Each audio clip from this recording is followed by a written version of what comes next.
네, 여러분 그럼 2부를 시작하도록 하겠습니다. 우리 과제 6번을 여러분들이 보시면 웨스트민스터 신앙고백과 세계의 탈마법파를 참고해서 이 루터교의 의인설, 칼뱅주의의 예정설을 한번 비교해봐라 그랬는데, 여러분 이 부분은 사실 이거 그 프로테스탄티즘의 교리와 관련된 문제입니다. 그래서 이제 우리가 직접 좀 보면 좋은데, 우리 이제 이 저술에, 막스 베버의 저술에 77쪽, 이 번역서의 77쪽에 이제 나오는데요. 여기 보면 이제 이 신앙 고백의 이제 구조의 자유의지와 관련된 내용이 있는데, 그러니까 인간이 죄의 상태로 타락함으로써 정신적 선과 구원으로 인도하는 의지의 모든 능력을 상실했다라고. 이 프로테스탄티즘은 자력 구원이 불가능해요. 뭐 정말 어메이징 그레이스만이 가능한 거죠. 3조로 가보시면 여기에 보면은 신의 영원한 결단에 대한 얘기가 나옵니다. 이게 굉장히 무시무시한데요. 그러니까 신이 어떤 이는 영원한 삶으로, 어떤 이는 영원한 죽음으로 예정했다는 거예요. 이걸 예정설이라고 그러죠. 예, 이 예정설입니다.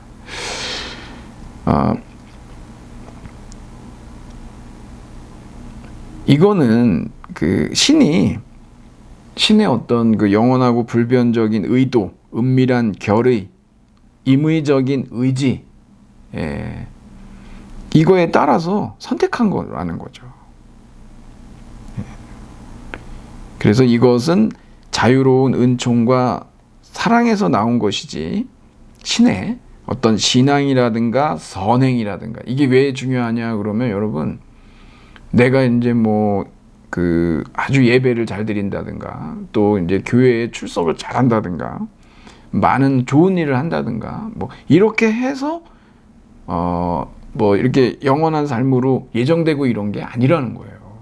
이게 바로 루터교의 이 루터주의의 의인설하고 완전히 다른 개념입니다. 이게 왜 그러냐 그러면, 여기서 지금 세계의 탈마법파라고 되어 있는데, 이게 이제 루터주의의 의인설을 얘기하거든요.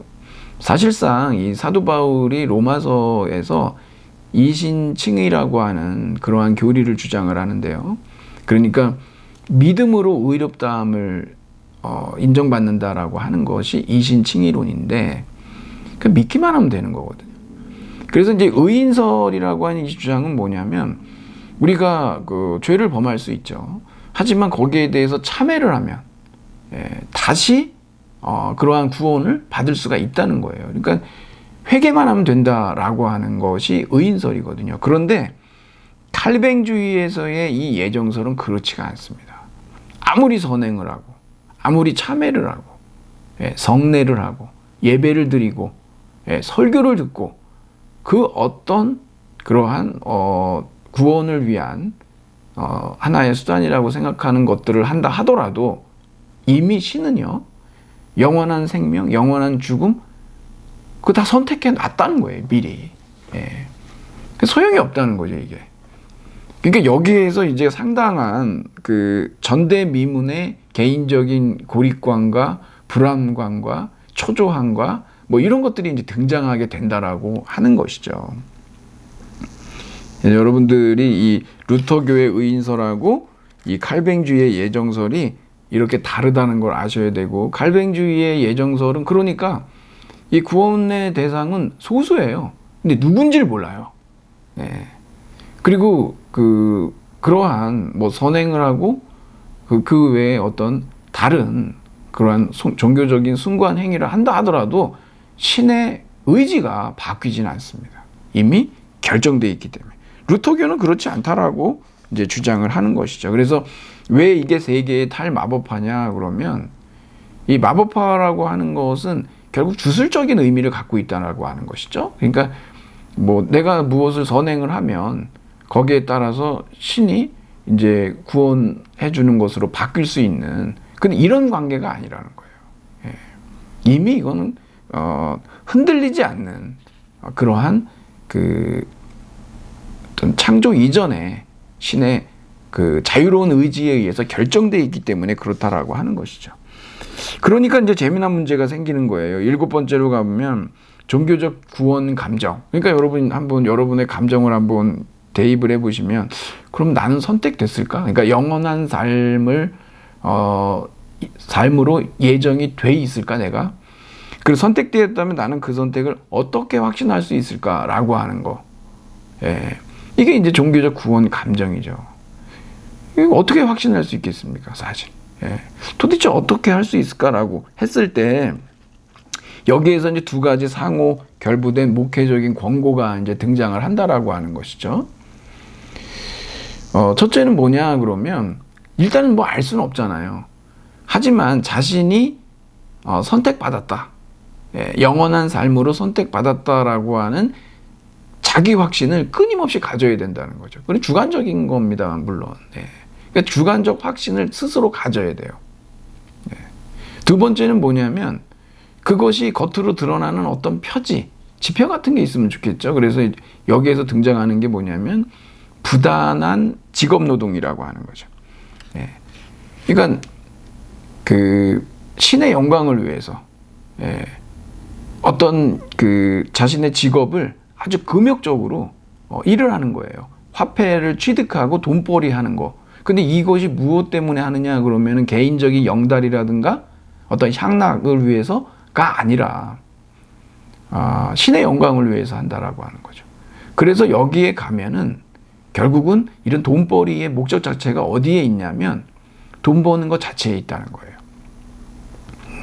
그냥 그것이 지금 그 영원한 생명으로 선택됐느냐 선택되지 않았느냐라고 하는 이러한 어떤 내적인 고립감과 그러한 불안감을 적어도 어느 정도 누를 수 있는 좀 상쇄시킬 수 있는 방법이기 때문에 할 수 있는 거는 끊임없이 지속적으로 부단하게 경제적 합리주의를 추구하는 이러한 직업 노동에 종사하는 것밖에 방법이 없다라고 하는 것이죠. 그렇기 때문에 여기에서 이제 이런 두 가지 목회적인 권고를 이제 하게 되는 것입니다. 자, 8번째로 한번 가볼까요? 근데 이게 이제 어떤 문제를 또 안게 되느냐 그러면 여러분 이 존 웨슬리라고 뭐 요한 웨슬리라고도 하기도 하는데 뭐 이 메소디스트라고 얘기하는데 이게 이제 지금으로 얘기하면은 개신교에서도 감리교를 메소디스트라고 얘기를 합니다. 그리고 존 웨슬리는 또 성결교에서도 이 존 웨슬리의 어떤 그 신학적 영향을 아주 지대하게 받았거든요. 그래서 이제 감리교와 성결교가 사실은 존 웨슬리의 어떤 신학 사상을 모태로 하고 있다라고 여러분들이 보시면 되는데 여기 보면은 존 웨슬리가 상당히 역설적인 상황에 봉착하리라고 하는 것을 이미 예측을 합니다. 왜 그러냐면 여러분 생각해 보세요. 부단한 직업 노동에 종사합니다. 그래서 이익의 추구를 극대화해요. 누굴 위해서? 신의 영광을 위해서라고 그랬죠. 예, 개인의 영달이 아닙니다. 그러다 보니까 부는 어떻게 됩니까? 증대가 되죠. 근데 문제는 어디 있냐 그러면 돈이 계속 쌓여가는 거예요. 왜?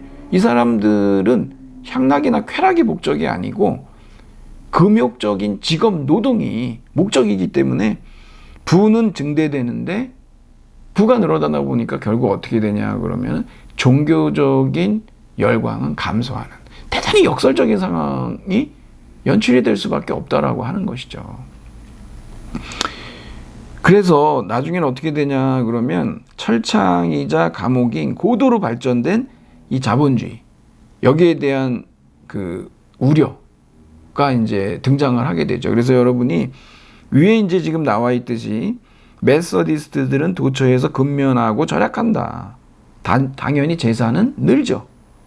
그러다 보면 육체적이고 세속적인 욕정에 대한 자만과 열정 그리고 삶의 교만함을 성장시키게 되고 사람이 이렇게 가난하다가 부자가 되면 똑같지 않잖아요.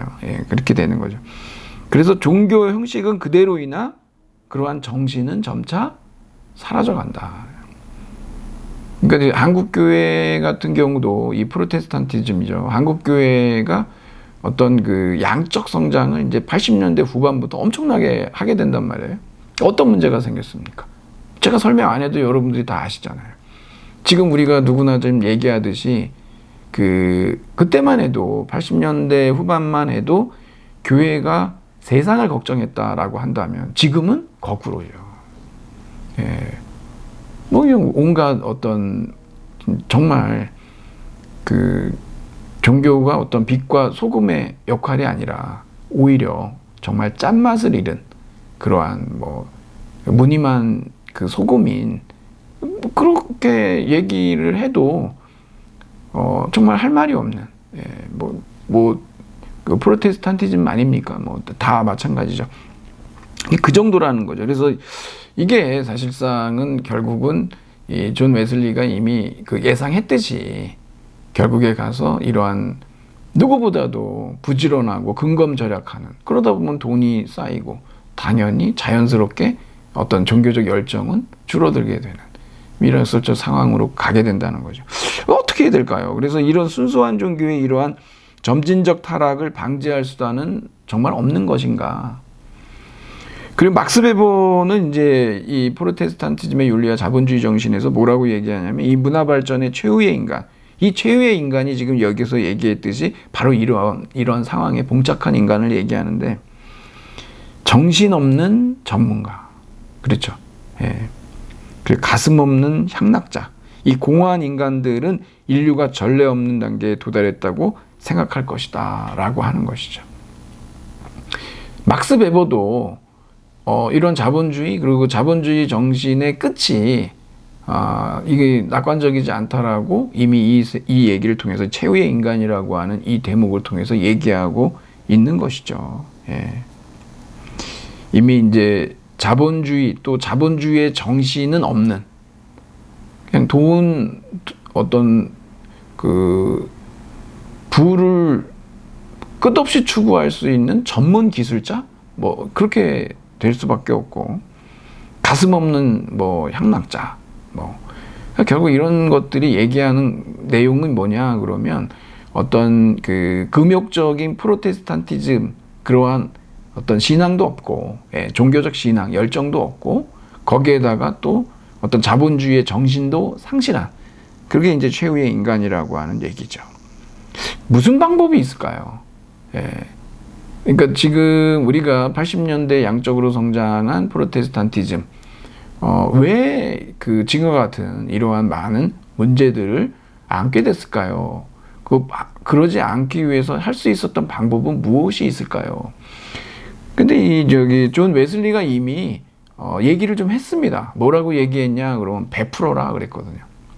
즉 뭐냐면 한국 교회가 양적으로 성장하면서 굉장히 부자 교회들이 등장을 했잖아요.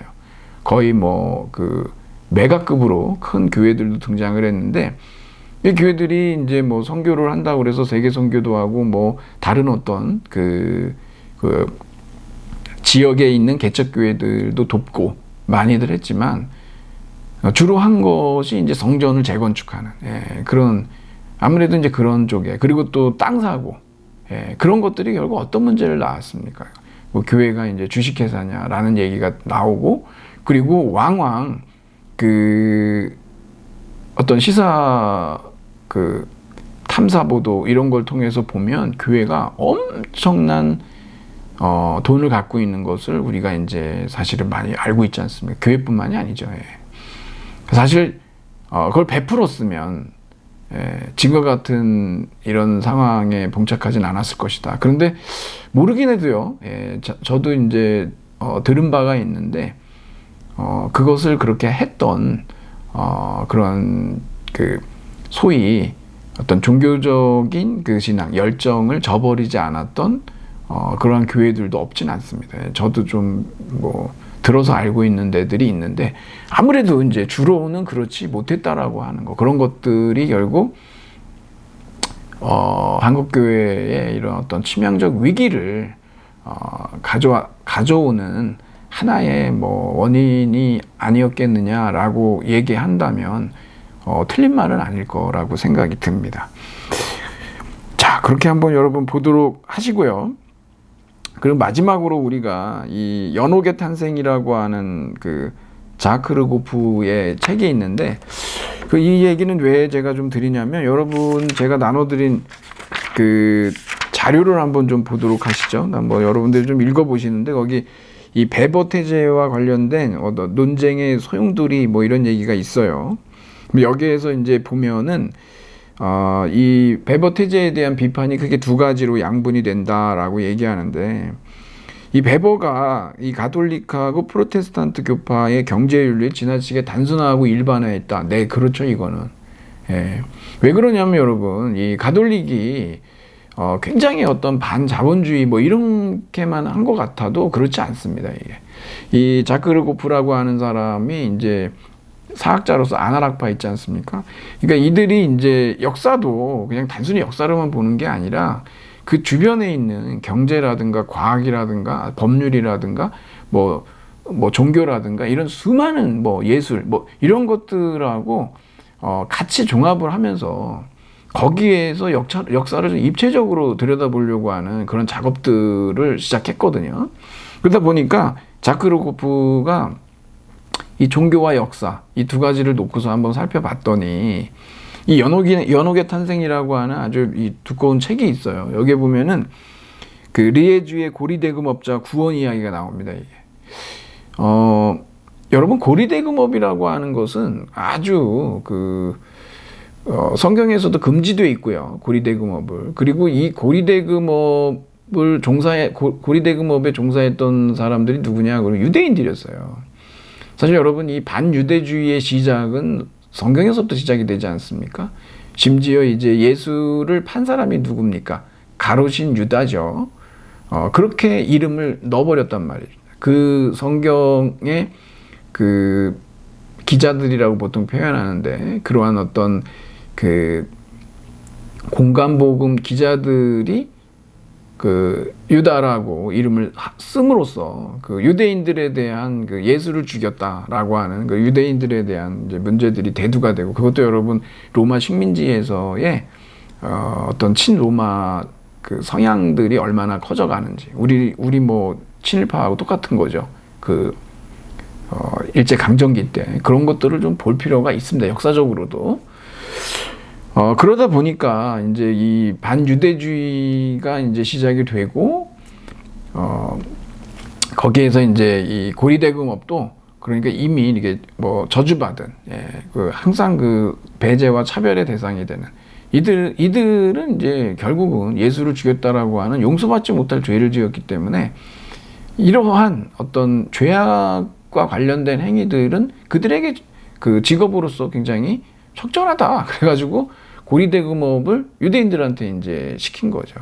유대인들은 그 일을 했었습니다. 그런데 아시다시피 여러분 이제 그 상업자본주의 또 산업자본주의인데 상업자본주의가 시작이 되면서 루터 같은 경우는 이제 상공업계층에 대한 반감이 있었지만 이 칼뱅주의는 또 그러지 않았단 말이에요. 그게 다 그 지역적인 문제들도 있어서 그렇습니다만 그러다 보니까 이 고리대금업이 돈이 돼요. 이것을 갖다가 우리가 고리가 있고 이자가 있지 않습니까? 그러니까 뭐 터무니없는 사채이자를 받는 거는 문제가 되지만 적정한 이자를 받는 것이 문제가 되지는 않는다라는 것까지 이제 교회가 상당히 전향적 자세를 취하게 된 거죠. 그런데 이 고리대금업자가 유대인만 하는 것이 아니라 이제는 그냥 그리스도교인들도 이게 좀 돈벌이가 되니까 소위 이제 그 은행 업무에 이제 관여가 되기 시작한 거예요. 그러면 이 고리대금업 하는 사람들은 구원 못 받거든요. 이거 원래 이거는 성경에서 금지하고 있고 이것은 그 아주 죄악된 행위이기 때문에 근데 이들이 이제 얘기를 하기 시작하는 거죠. 우리도 구원을 좀 받아야 되지 않겠냐. 이제 압력이 많이 들어오는 거예요. 이 상공업 계층들에. 교회에서도 큰 문제죠, 이거를. 그래서 사실 이것이 옛날부터 논의가 됐었는데 1150년에서 1250년 사이에 이 연옥이라고 하는 이 신앙을 결국은 신학 안으로 받아들이는 겁니다. 교회 안으로. 가톨릭이 받아들이는 거죠. 그 개신교하고 그러니까 구교하고 신교 간에 논란이 된 것이 바로 이 연옥 신앙이거든요. 가톨릭 구교에서는 이 연옥 신앙이 있습니다. 이것은 뭐냐면 일종의 어떤 중간 시기, 중간 장소를 얘기하는데 시간적으로도 개인의 죽음과 최후의 심판 중간에 있습니다, 이게. 그리고 공간적으로도 천국하고 지옥 중간에 있어요.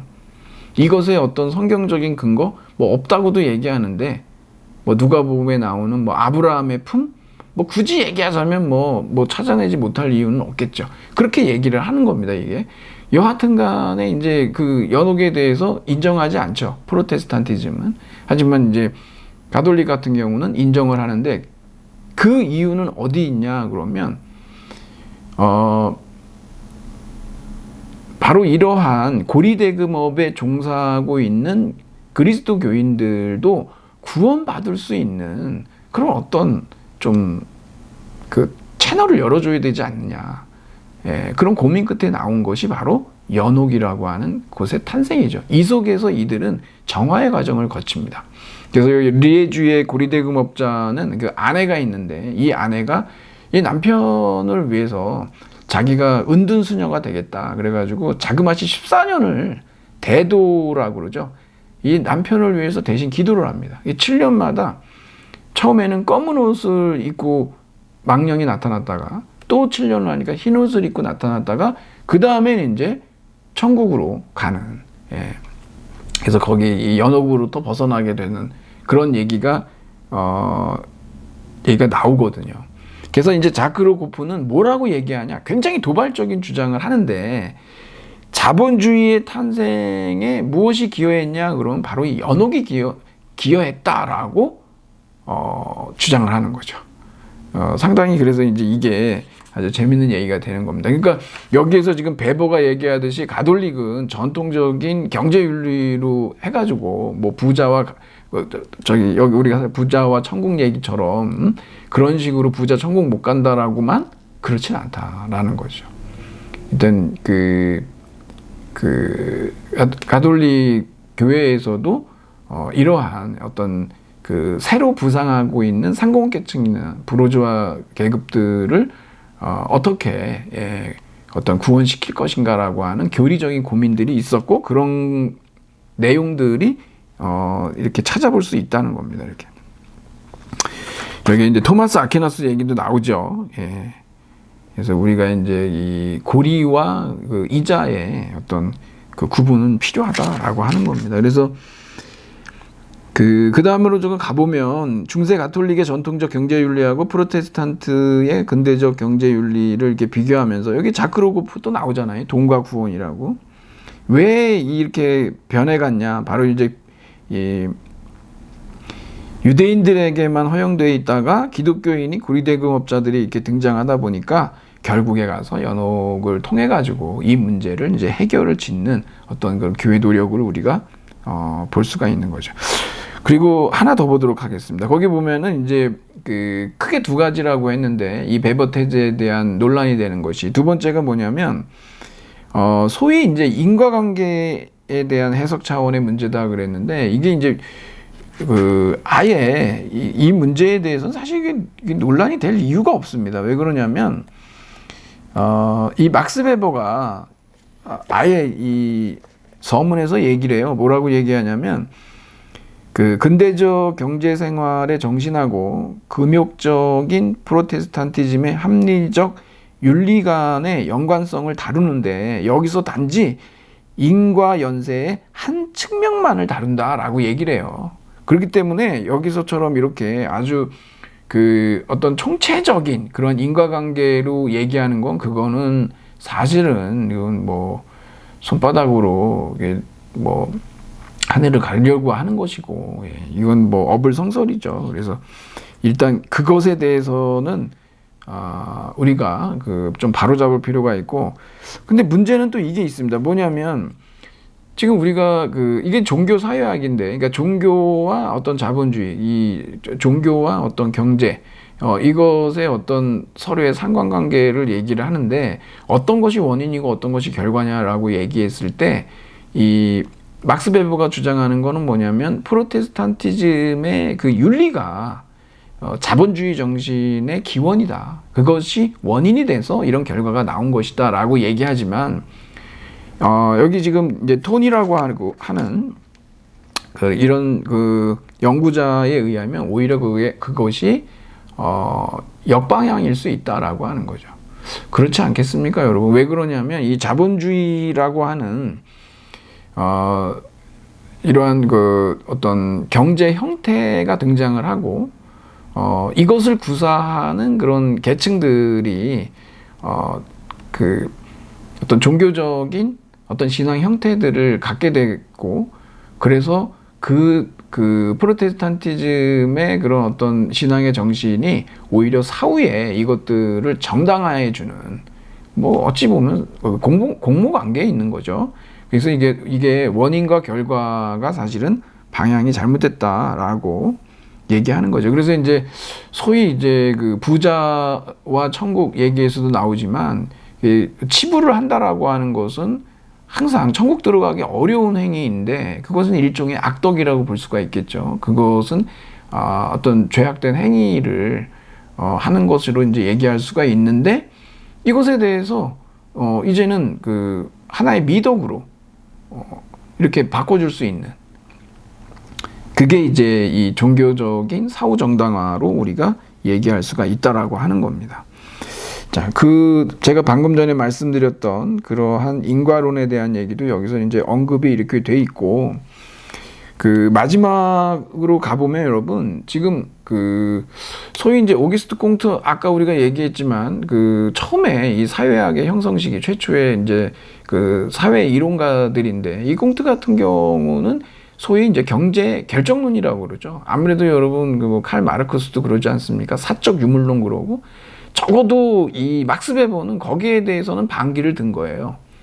그러니까 어떤 경제 일변도적인 그러한 결정론이라고 하는 건 있을 수가 없다라고 하는 것이죠. 그래서 여기서는 지금 문화 과학이라고 하는, 문화의 총체성, 문화 아닌 게 없죠, 여러분.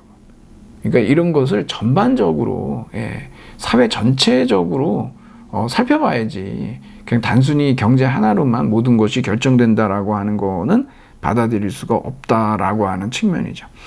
동시에 여기 이제 지금 자본주의 정신, 자본주의 심리, 여기서도 지금 어떤 종교적인 구원 감정 이런 것들이 많이 나오지 않습니까? 그러니까 사실상 이게 이런 우리의 어떤 생산이라든가 소비라든가, 뭐 주식시장도 마찬가지인데, 사실은 어떤 투자자들의 심리가 어떤 객관적인 어떤 경제 분석, 구조 이런 거하고 따로 놀 때가 굉장히 많죠.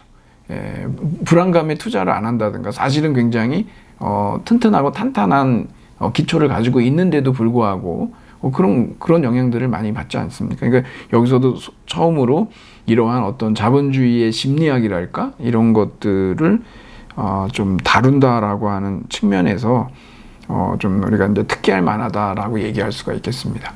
무엇보다도 막스 베버의 위대한 점은 그런 대답보다는 물음에 있다. 무엇을 물은 거냐? 그러면 근대 자본주의의 어떤 기원은 무엇이냐라고 했을 때, 그것을 처음으로 어떤 이제 이 종교와 서로 이제 연관지어 본다라고 하는 것이죠. 그래서 그게 이제 시리즈로다가 뭐 유교나 도교, 힌두교, 뭐 그것이 끝까지 이제 완성이 되지는, 건강상 완성되지는 못했지만, 여하튼 그러한 물음의 대답 과정에서 나온 저술이 프로테스탄즘의 윤리와 자본주의 정신이라고 하는 거, 이렇게 여러분들이 좀 알아두시면 되겠습니다.